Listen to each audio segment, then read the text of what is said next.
So this was the week that the number one highly anticipated NFL draft pick, Shedeur Sanders, prepared for the festivities. He expected, like almost everyone else watching him, to be picked right away, if not first.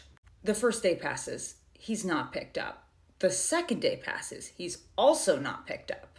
The third day rolls around and upbeat, resilient, and thanking God and family, Shadur Sanders is finally picked up by the Cleveland Browns. Cleveland and his family alike all celebrate. And here at the Process with Alex Beightol, we celebrate him. But what I saw that day in this young black man, in those eyes, was a kind of hurt and disappointment.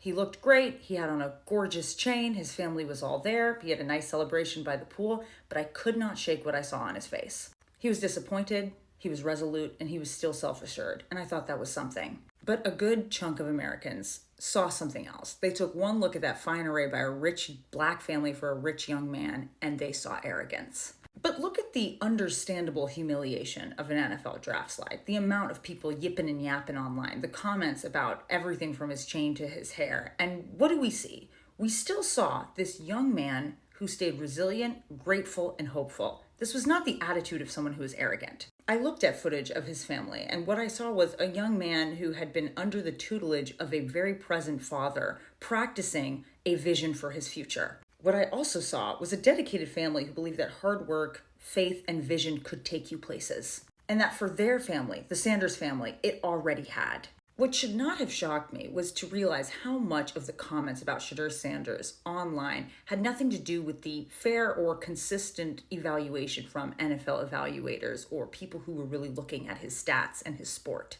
Of course, his stats, his weaknesses, his strength, those are all up for consideration. He knows that. I know that. But his tone, his choice in jewelry, the fact that he doesn't have a rags to riches story that soothes the American consumer, the way there is no white savior anywhere in sight. It seems that in order for Shadur to be able to express himself, he also has to be a flawless player. Because uppity, confident black people who have a vision and ambition for their life are supposed to wear small chains and keep quiet about those aspirations. The fashionable swag, plotting, and thought about style have been since the 18th century a way for young black men to assert their autonomy and agency.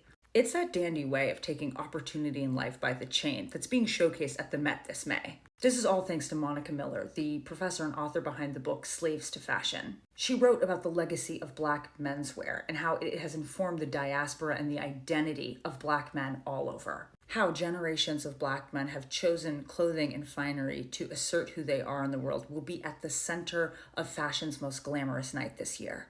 The exhibit is titled Superfine, Tailoring Black Style. In a culture similar to our own, 18th century Europeans were gripped by conspicuous consumption. Flaunting your goods and your status and wealth through them was all the rage, as was owning beautiful young black men. High-status families with lots of wealth would purchase these gorgeous young black men and install them into their homes and entourage. These young men would be dressed in the finest of silks and styles, and they would be paraded around as a testament to the wealth and power of the families who enslaved them. Of course, because these men were not dolls, they would grow and have some of their own tastes, their own exploration with the things that were forced upon them. And part of their wit and personality budding and growing amid this hard time was also an appeal to the Europeans who owned them. It entertained these enslavers to see their owned exotic, quote-unquote, captured humans dressed in finery. But long before these young black men were trafficked or born into enslavement, they or their parents would arrive on these shores with a precious few pieces of beads maybe wrapped around their neck or a small piece of cloth that they saved. It was something from their homeland that somehow managed to survive. Monica Miller speaks of this Atlantic slave trade and how holding on to those precious few things was a miracle and how it, in a way, made you feel a little more distinct and less like a form from this indistinct mass of bodies that could be assaulted, abused, and harassed on the passage over. Having been treated like stock, a moment of style could make you feel like a person again. The political power of dress becomes very clear when you have spent months dehumanized and brutalized and examined while completely naked. To dress oneself, to have even wages where you could afford to clothe yourself in a way you saw fit, to choose what you put on about yourself and what it said about you, was withheld from so many Africans who were trafficked. And while these dandies in the 18th century were still enslaved, they had a brief run of some creative expression during this horrific time in a very sick way. This was because of their status as objects.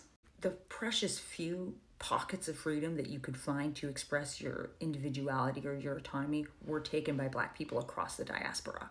As centuries passed, African Americans were given a kind of freedom that was terrorized, assaulted, and deconstructed in multiple ways after the Civil War. Black men sought to reclaim their image from this idea of them as a brutish animal. This, as Dandy Wellington said, was to reclaim softness in a world that withheld it from you.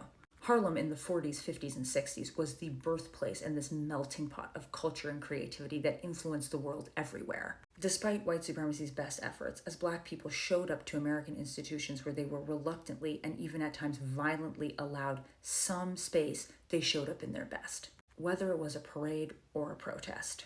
At the Smithsonian last year, I had the chance to see Ice Cold, which was an exhibit on the history of hip-hop's most iconic jewelry. And what I saw was a diverse group of artists who came together to do what the world's fashion gatekeepers would not. And that was crown the rising royalty of hip-hop, to recognize the power that they had in the culture, to adorn the tastemakers and musicians that other brands wouldn't give the time of day. I saw so many custom chains that showed the world who these men were, who reintroduced them to a world that could not see them. Monica Miller makes a point in her work to delineate the difference between what is known as a fop or a dandy. A fop is somebody who would mindlessly pursue fashion just for the sake of it. There wasn't much thought into it and it was pretty frivolous. For a while, this was kind of interchangeable with dandy, but something happened after the 18th century. Dandy, which meant a man who had taste and liked nice things, came to mean something a bit more complicated than that. It had a distinction in that the dandy was somebody who would think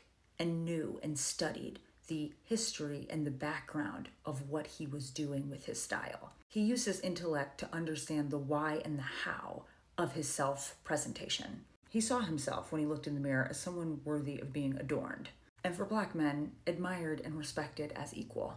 We celebrate this May at the Met men like Dandy Wellington and Dapper Dan, who absolutely broke open for the rest of the world what it meant to hold your head high and to know who you are, who fashioned fashions for young Black men that empowered them to self-actualize in ways that had been previously withheld from them, who use fashion as a political tool for self-expression and celebration. Looking at this NFL draft, I celebrate alongside these boys and their families, and I see all the chains, custom suits, and hats. We got to watch them don those chains and hold hands with their family as they waited for the news of their future to roll in. It is good to see young Black men celebrate their achievements and to look as shiny as the future that's ahead of them. It's great to celebrate young Black men being paid for their labor.